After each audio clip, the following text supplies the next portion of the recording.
Hey, I just want to quickly go over our next lesson for those of you who weren't in class. So our next lesson, we're going to be doing an animal close-up portrait, which I am so excited about. So you guys are going to be drawing a close-up realistic portrait of an animal. We're going to go over some drawing techniques, and you'll be able to choose how you want to transfer your drawing onto your final paper. The goal, I guess, is to make this drawing look as realistic as possible. Please, no cartoon drawings. All right, and I'm going to let you guys use the coloring material of your choice. So whether that's just you want to do the whole thing in pencil and it be shaded, or you want to experiment with colored pencils, oil pastels, colored pencils, oh, I already said that, watercolors, acrylic. Just if you're going to be painting, please approve it with me first, just so we can have that communication open. Okay, so let's see. I wanted to go over the grading criteria. So since this is a realistic drawing, you're going to be graded on proportion. So proportion means how accurate are your animal's features? Are they in the same proportion to the body? Do they look realistic? Does the drawing look accurate? Can I ultimately tell what animal you actually chose when we're looking at the final? So I'm going to have a graded 1 through 4, 4 being the best, 1 being the least. So 4-point grading scale on here. But the accurate features is worth 20 points. Depth and value. So no outlining. We want to see that your animal is as realistic as possible. Okay, so using a full range of value, whether or not you're using color pencils, pastels, or pencil, you can still make those really dark darks and those really light lights. And then 20 points for your overall use of material. So with the material you're choosing to do for the final. The composition and the work of space. So we're gonna be looking first and foremost at what image that you're using. We're gonna work from a photo. So like I have a photo right here printed out of a tiger. I cropped in on the face. So it's not the tiger's whole body. It's not half of the tiger's body. It's mostly centered on the face. If you have a smaller animal, I think you can get away with doing more of the body, but I'm gonna teach you guys how to edit and crop images if you need to, as well as if you're working and you're just saying, Ms. Hess, I wanna do a black and white drawing, there's options to just make it black and white when you print it. So if you're working from color, you're going to want to look at a color reference. If you're working black and white and you just want your final drawing to be in full pencil, you might want to, it's helpful to look at just a black and white photo. And then I'm going to be grading you 10 points on your craftsmanship. So that's your attention to detail. Your work is very neat and well cared for. You were creative. And then lastly, the time and effort. So if this is only taking you one class period, that's a problem. This is going to be taking us several weeks into the last marking period. You're going to be required to critique some of your classmates' work. So not just telling them, wow, this looks really, really cool. You did a great job, but giving them more input. That's going to help us all as artists. It shouldn't be only just me giving feedback. Okay, so on the first day, we're going to go over the project and you'll acknowledge that you understand the assignment in the discussion post. And then we are going to agree upon the animal that you're going to use. Also, you're going to post that photo that you want from the internet in the discussion post. And these 3 websites, Unsplash, Flickr, and FreePic, are really, really great because you can just click on the site and then just download. Okay, so a really, really helpful site there.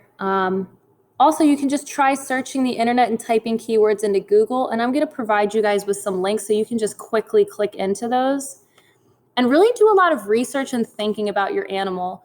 I know cats and dogs are really, really popular, but what are you going to be really, really proud of? Okay, but of course, if a cat is your favorite animal, I encourage you to do one of those, but just think about like complexity. I chose this tiger because I know that there's a lot of different ranges of value. Like for a dog, for example, A dog is sometimes just like all brown, and you're just going to be coloring just using brown. So I was trying to think of like ways I could incorporate more color. Pick something that's appropriate for you too. Like I know that animals with fur are a little bit more complicated to draw because you're going to have to try to show those textures. Whereas an animal with like more of like a skin type cover, like a frog or something, it's not going to be so hard to accomplish those textures. So things to consider: make sure it's interesting, make sure it's easy enough for you to accomplish, make sure there's a make sure your image is clear and not blurry, but you can have a blurry background. And I'll get to some examples in a little bit. Okay, so I put several methods of observational drawing, which I'll go over. Okay, so here's some really good photo references that I thought were some good examples. So this panda bear, the face is zoomed in, it's cropped, and I know pandas are black and white, but look at all of the shading on the panda's face. I would say this one would be really challenging. I know it looks easy because you're just looking at the main shapes of the ears and the eyes and the nose, but this is a lot of shading within the face and the hair. This one has such great color. Okay, I really like this dog, and I only picked this one as a good example because there's some really good light hitting the face, which is going to help you out when you draw, and it's ultimately going to create a more interesting drawing. I thought of some more interesting ways we can capture cats. Like this photo is way more interesting than just a cat sitting somewhere like on a couch or something. It has like a really close-up eye, the nose, the composition's in a really, really good place. Same thing with the giraffe. So et cetera, et cetera. These are some really good examples of some animals. A couple more. Okay. So these are some student final pieces that turned out really successfully. I'm going to show you guys a couple videos of some ways you can transfer your drawing to make it accurate. And these ones here of the fox and this puppy dog, they're using the grid method, which I'm going to explain to you guys in a video. These are just some more student examples. Really, really well done. Here's some examples of some colored final pieces. So even this zoomed up would be fine. I like how there's a little rat or mouse in the cat's eye reflection. So you guys can go as creative with this as you want. This monkey and oil pastel turned out really, really nice.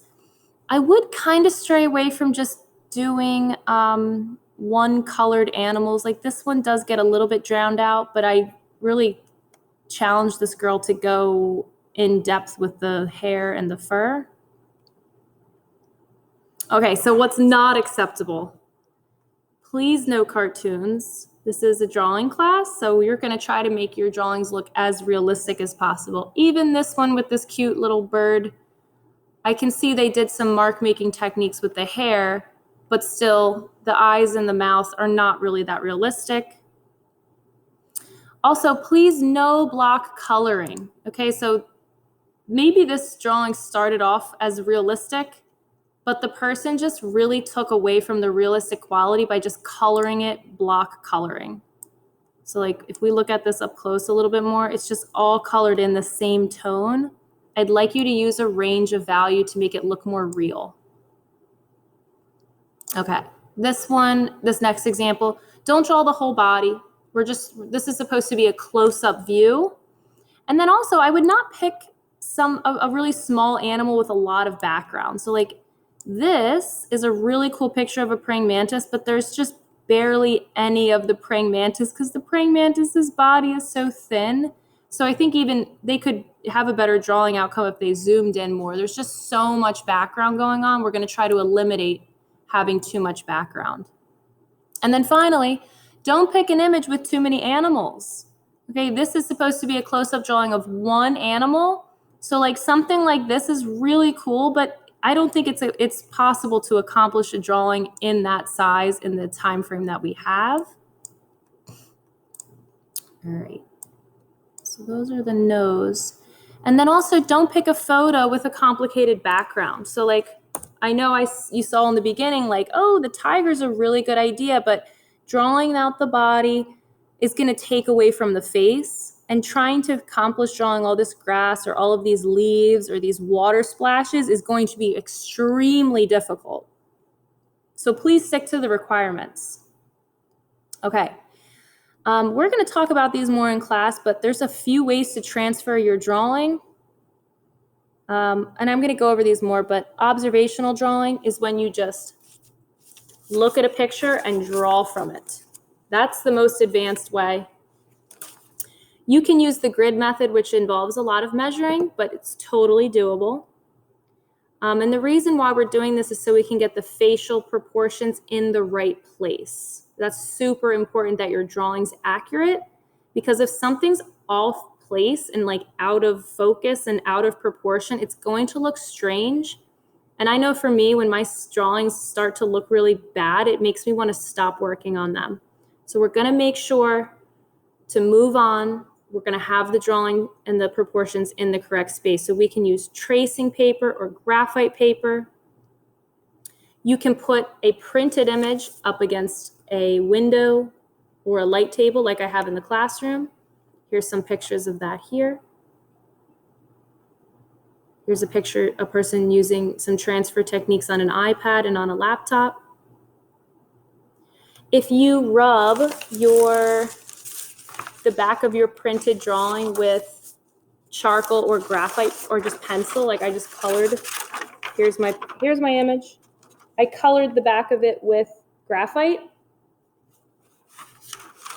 and then I taped a piece of paper underneath, traced on top of my image, and it left me with some markings.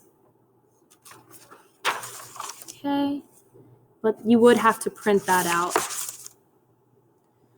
If you press super, super hard, you can kind of indent lines on your final paper. I don't really recommend that much, but it is doable.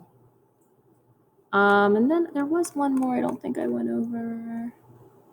Oh, and then I did say tracing from the laptop. Okay, well, good luck, you guys, and we'll go over this more in class.